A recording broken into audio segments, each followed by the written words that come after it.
Hey, if you're curious about flying Copa Air to and from Panama, I got some insights for you, so you're in the right place, because today I'm going to discuss seat options, business class, the check-in process, luggage and boarding, food options, entertainment, and the comfortability of the seating. So stick around to the very end so I can give you the 411 and how to get past needing a return flight when you're flying into Panama. By the way, I'm Cali Girl. I'm a high-raw vegan, a digital nomad, and an avid solo traveler, currently living here in Panama. So if you're new to my channel, welcome, welcome, welcome. And I hope you enjoy the positivity that I have to share today. And don't forget to hit the subscribe if you like my vibe.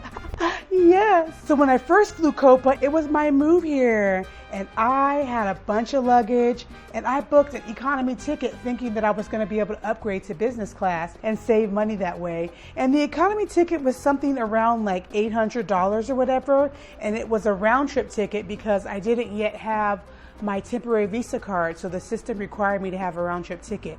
So you guys, I had so many pieces of luggage and I thought I was saving money. There's weight limits depending on if it's economy or business class. So what I learned the hard way is that I could have just booked a business class ticket and spent pretty much the same amount of money that I did for my economy, because my ticket comes with 2 check-ins, a carry-on, and a personal item, and there's a weight limit, you guys. I feel like it's under 50 pounds. And so I had 5 pieces of luggage. So I knew I was going to have my 2 check-ins. I had my backpack with my computer, so I knew that was going to be kind of like my personal item. And then I wanted to use my small luggage as my carry-on. And so that left me with 2 more luggages that I was going to have to pay extra fees for. So I believe that I paid $100 per each extra luggage, but then my luggages were over the weight limit. So I had to pay another fee for the overweight limit. And that was just like a disaster, you guys. I feel like by the time I paid all the fees for the luggage, I could have just bought a business class ticket. So note to self, definitely weigh in on what you're bringing on the plane and then see if it's better for you to just upgrade to a business class. And so the reason why the upgrade could be beneficial is because the luggage weight requirements give you more in a business class ticket. So that kind of would erase the fees of my overweight charges. And so the next time I flew, I got smart, you guys. I just booked a business class ticket. I feel like I paid $1,200 for the business class ticket, but when I paid $800 for my economy ticket, I ended up spending over $450 for all the over luggage fees, the extra luggage, and I didn't have the cool little comforts of the business class section. So essentially, I paid for the luxuries without getting them, and that's just not gonna work for me, you guys.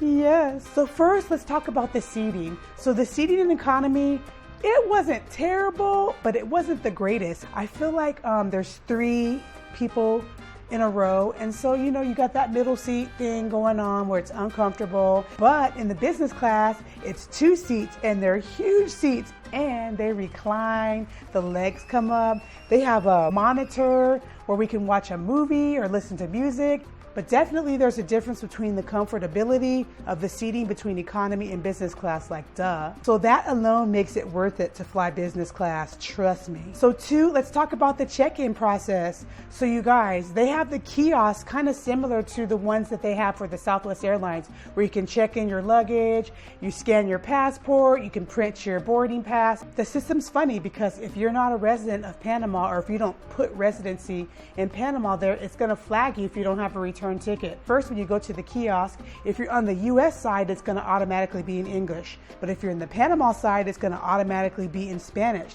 So you have to go to the top of the screen. The first option on the left is language. So tap that little word, and then it gives you the option to change the language to the one that you prefer, which is me, English. So then you can go through the check-in process, put in your flight information, and do it all at the kiosk, or you can get in line and go directly with the agent. It's convenient either way, but sometimes I'd rather just skip the line and just do it all myself without having to talk to somebody. You still have to go in the line to pass on your luggage, and it has to go on the little scale so they can weigh it. And if it's over the weight, they will be charging you guys. So let's talk about boarding. It's still the same. They call you by the group numbers, and you get your group number when you check in on your flight.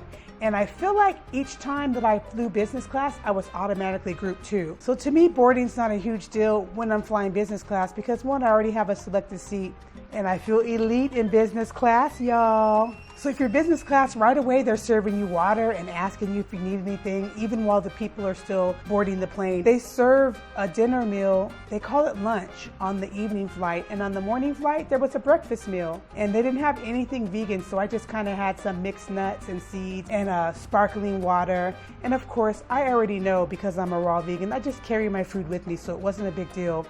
So yes, you guys, so far flying Copa Air has me winning. The flights were comfortable. The check-in process is simple. Check your baggage requirements if you're economy or business class to make sure you're not over, otherwise you will be paying those fees. Sometimes you can do the upgrade if there's open seats in business class, and that could probably save you money. You automatically are gonna board sooner than everyone else because of business class. It usually puts you in group 2, and I think if you need assistance, sometimes you're in group 1. The flight attendants are super nice in economy and business class, but in business class, there's a little bit of extra service that happens for you, so that's a plus. They have the in-flight entertainment that has me winning because I always love to catch a movie or listen to some music and just chill. So you guys, I definitely choose business class over economy every day of the week and twice on Sunday. Even though it costs a little more, I end up saving because I always have heavier luggage than what's allowed in the economy. Oh, my last 2 flights coming back, I brought a big bin. It's almost like a storage bin.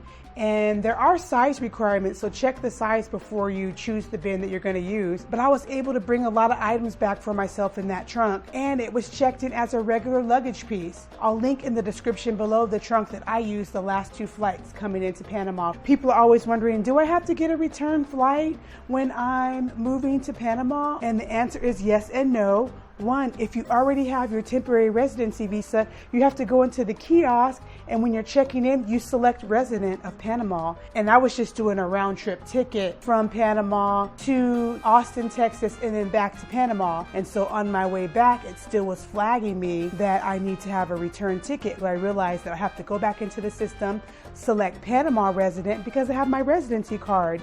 And then it kind of disabled that option for me to have a return ticket. So you guys, I hope that's helpful. I just wanted to share that with you really quick.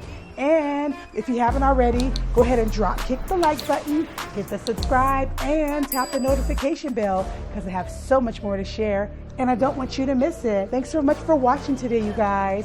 I share, you share, we share together. I'm Cali Girl, and it's my expat lifestyle. Deuces. Yes.